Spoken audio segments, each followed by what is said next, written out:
flamethrowers? Oh, now we have something to talk about.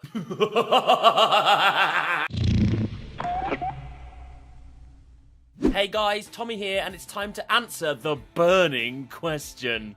Which is, of course, what is the deal with flamethrowers in BF1? From a short flash in the trailer and a promotional image, it looks like we will get to brandish flamethrowers in BF1. Something I look forward to because of my mad obsession with burning things. Let's start by taking a look at the types of flamethrower used in World War I, and later, how they might be implemented in-game. Firstly, flame-based weaponry has been used for hundreds of years, so it wasn't surprising that during the early phases of World War I, a mad German chap called Richard Fiedler decided he wanted central powers to try out his latest invention, the Flammenwerfer, a very simple weapon based on a two-tank system, one containing pressurized air and the other fuel. It then had a starter valve and battery to ignite the propelled fuel mixture. This kit was usually operated by two men and had a 20 to 40 yard effective range. He also later developed a Grossflammenwerfer, which was operated by a whole crew of men and had double the range of the smaller kits. Quite burny. But what was the point of this hellfire? Well, it was designed to break the stalemate of trench warfare and instill fear in the enemy.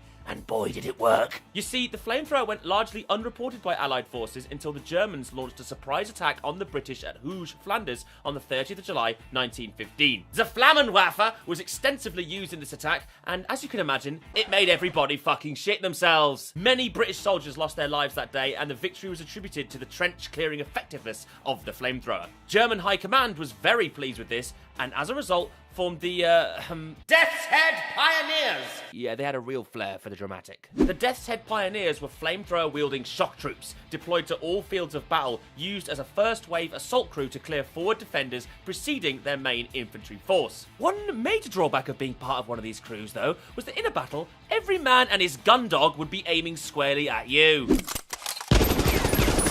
Flamethrower crews were basically enormous bullet magnets, as no one wanted to be roasted alive, so the life expectancy of a Deathhead Pioneer was somewhere in the 0 region. Back at Tommy HQ, British forces were none too pleased with this German invention. I say, sir, reports of mad flame-wielding Huns are coming in thick and fast. Yes, it's despicable, barbaric, inhumane. Quite right, sir. What should we do?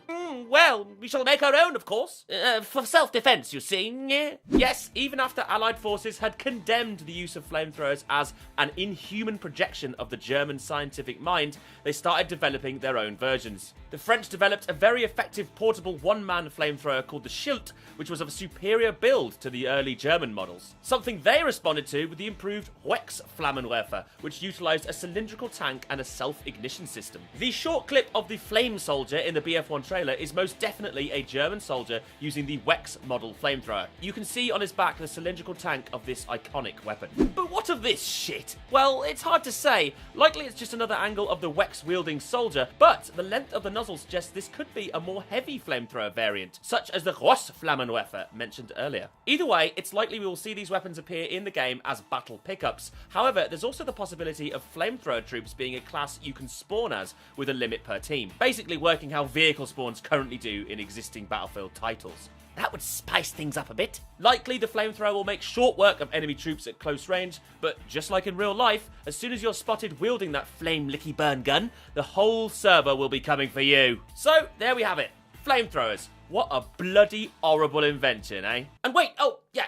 Will we be able to blow flamethrower troops up by shooting their gas tanks? Perhaps this real-life report from Captain P. Christensen of the 6th Cameroon Highlanders can shed some light on that. Well, I saw a large Hun about to aim his flamethrower in my direction, and Company Sergeant Major Adams, with great presence of mind, fired his very flare pistol at the man. The round hit the flamethrower, and with a scream, the man collapsed in a sheet of flame. Yes, Captain Christensen saw a German flamethrower operator incinerated at Passchendaele because of a well-placed shot from a flare gun. Now, if that isn't an only in Battlefield moment waiting to happen, I don't know what is. Good day, internet friends. You've done grand, laddie. Now you know what you have to do.